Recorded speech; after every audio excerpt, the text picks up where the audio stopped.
नमस्कार, मैं हूं शालिनी और आप सभी का स्वागत करती हूं देश न्यूज के एक खास कार्यक्रम में, जहां आज हम बात करने वाले हैं भारत और रूस के रिश्ते पर। आखिर पुतिन ने भारत और रूस के रिश्ते इतने अहम क्यों हैं? आखिर क्यों पुतिन मोदी की तारीफ करते हुए नहीं थक रहे हैं? वैसे तो इतिहास गवाह है कि भारत और रूस एक दूसरे के लिए बने हैं। वहीं आपको बता दें, इन दिनों 14वें BTV investment forum Russia calling में बोलते हुए पुतिन ने कहा, रूस और भारत के संबंध लगातार दिशाओं में विकसित हो रहे हैं और इसकी गारंटी पीएम मोदी नीति है। हालांकि रूस के राष्ट्रपति व्लादिमीर पुतिन और पीएम नरेंद्र मोदी की दोस्ती जग जाहिर है। पुतिन आए दिन सार्वजनिक मंचों से पीएम मोदी की तारीफ करते रहते हैं। वहीं इसी साल जन में पुतिन पीएम मोदी को अपना अच्छा दोस्त बताया था और भारत के मेक इन इंडिया के लिए प्रधानमंत्री की तारीफ भी की थी। उन्होंने कहा था कि भारत अब खुद अपनी कारें बनाता है। इसके अलावा अक्टूबर में पुतिन ने कहा था कि पीएम मोदी की अगुवाई में भारत ने विकास की रफ्तार पकड़ ली है और प्रगति की राह पर आगे निकल गया है। इसी के साथ पुतिन ने भारत की स्वतंत्र विदेश नीति को सराहना भी की थी और इसके लिए प्रधानमंत्री मोदी को जिम्मेदार बताया था। वहीं इस क्रम में एक बार फिर रूसी राष्ट्रपति ने भारतीय पीएम नरेंद्र मोदी की तारीफ में कसीदे पढ़े हैं। वहीं 14वें BTV investment forum Russia calling में बोलते हुए पुतिन ने कहा कि रूस और भारत के संबंध लगातार सभी दिशाओं में विकसित हो रहे हैं। इसकी मुख्य गारंटी प्रधानमंत्री मोदी की नीति, और उन्होंने कहा, मैं सोच नहीं सकता कि मोदी भारत के राष्ट्रीय हित, भारतीय लोगों के खिलाफ कोई कार्रवाई या फैसला लेने के लिए डराया, धमकाया या मजबूर किया जा सकता है। मैं जानता हूं कि ऐसा दबाव है। साथ ही उन्होंने कहा कि वैसे हमने कभी उनसे इस बारे में बात नहीं की। मैं बस बाहर से देख रहा हूं कि क्या हो रहा है, और ईमानदारी से कहूं तो कभी कभी भारतीय लोगों के राष्ट्रीय हितों की सुरक्षा पर मोदी जी के सख्त रुख से मुझे हैरानी भी होती है। चलिए आखिर जान लेते हैं कि पीएम मोदी और राष्ट्रपति पुतिन के रिश्ते की वजह क्या है। आपको बता दें, पीएम मोदी और राष्ट्रपति पुतिन की दोस्ती 22 साल पुरानी है। बता दें, 2001 में नरेंद्र मोदी गुजरात के मुख्यमंत्री हुआ करते थे और वह पहली बार किसी देश के राष्ट्रपति के साथ आधिकारिक मुलाकात कर रहे थे। इसके बाद साल 2018 में पीएम मोदी रूस के दौरे पर गए थे। वे 2001 की यात्रा पर जिक्र कर दोनों के रिश्ते अहमियत गिना रहे थे। तब वे अब तक भारत और रूस की दोस्ती बरकरार है। साथ ही आपको बता दें, भारत और रूस के बीच राजनयिक संबंधों के 75 साल पूरे हो चुके हैं। इस खास मौके पर दोनों ही देशों ने सेलिब्रेट किया था। वहीं इस खास पल को यादगार बनाने के लिए दोनों ही देशों में कार्यक्रमों का आयोजन भी किया गया था। इसी कड़ी में भारत में रूसी राजदूत डेनिस अलीपोव ने नई दिल्ली में रूसी संस्कृति उत्सव के उद्घाटन के दौरान कहा था कि आज रात वह वर्षों के बाद दोनों देशों के बीच पारस्परिक सांस्कृतिक त्योहारों की परंपरा को फिर से शुरू कर रहे हैं। वहीं आपको बता दें कि आखिर दोनों देशों के लोगों के बीच संबंधों को बढ़ाने का मकसद क्या है।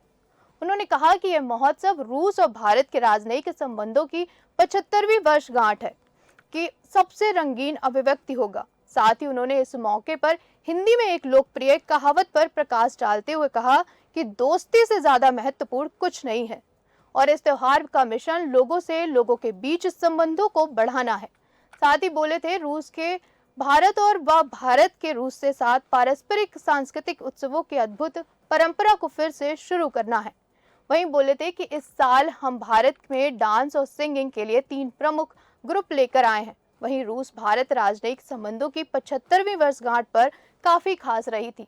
यह हमारे देशों के बीच समृद्ध और विशिष्ट सांस्कृतिक बंधनों के ऐतिहासिक मित्रता, आपके हित और समझ और विश्वास का एक बहुत ही ज्वलंत उदाहरण था। साथ ही रिश्तों में अगर आगे बढ़ते हुए बात करें तो कोविड-19 महामारी के प्रसार के कारण दोनों देशों के बीच सांस्कृतिक आदान प्रदान प्रभावित हुआ था। एक सप्ताह समय में हमारे भारतीय मित्र नई दिल्ली के महानगरीय शहरों में फैले कई शानदार परफॉर्मेंस का आनंद लिया था। उन्होंने इस मौके पर कहा कि भारत में एक लोकप्रिय कहावत है, दोस्ती से ज्यादा कुछ नहीं होता। साथ ही रूसी दूत ने यह भी उम्मीद जताई थी कि भारतीय जनता रूस के स्वाद और संस्कृति से प्रभावित होगी।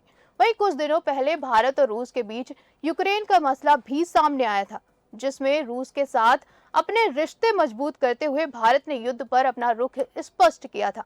साथ ही बढ़ते हुए संतुलित और भारत रूस व्यापार संबंध रूसी उप प्रधानमंत्री डेनिस मंटुरोव की भारत यात्रा और व्यापार, आर्थिक, वैज्ञानिक एवं सांस्कृतिक सहयोग में संबंधित अंतर सरकारी आयोग की बैठक के एजेंडे पर हावी रहे थे।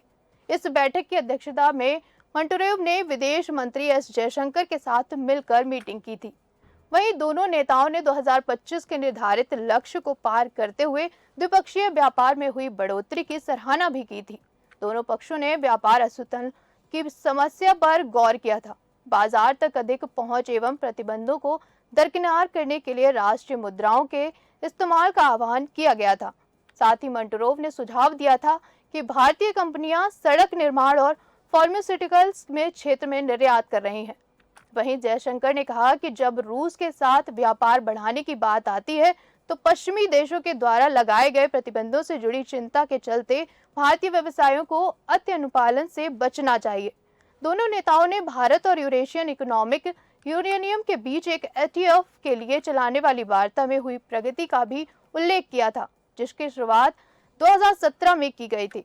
बता दें, इस एटीएफ के वाला हस्ताक्षर रक्षा, परमाणु और अंतरिक्ष सहयोग के दबदबे वाले द्विपक्षीय संबंधों से सुस्त रहे व्यापार को गति प्रदान कर सकता है।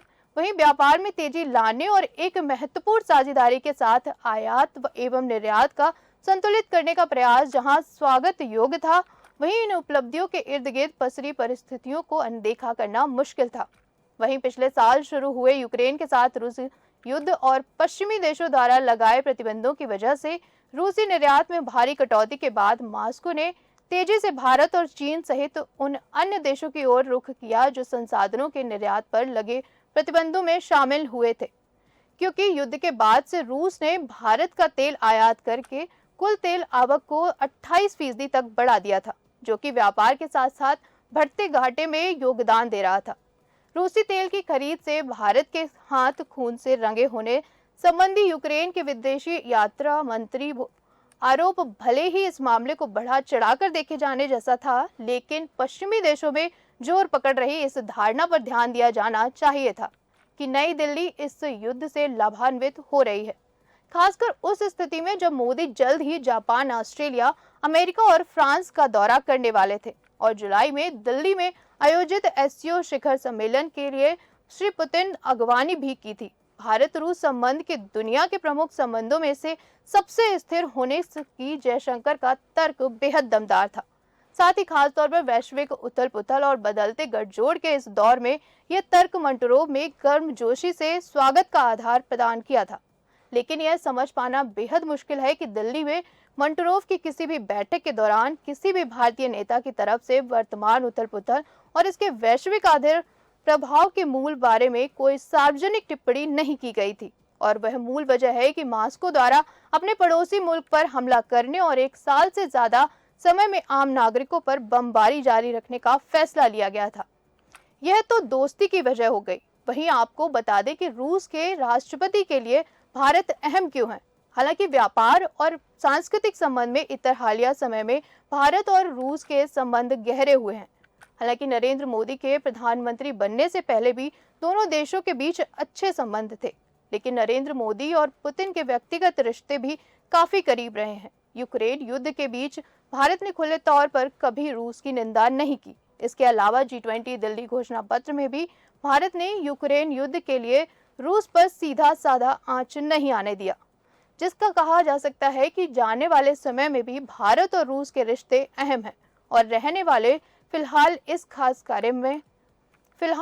कार्यक्रम में इतना ही। आज हमने भारत और रूस के रिश्ते पे बात की, जिसमें अहम मुद्दों को लेकर हमने आपको जानकारी दी। इसी के साथ ऐसी देश विदेश और अहम जानकारी के लिए देखते रहिए देश न्यूज़। तब तक के लिए नमस्कार।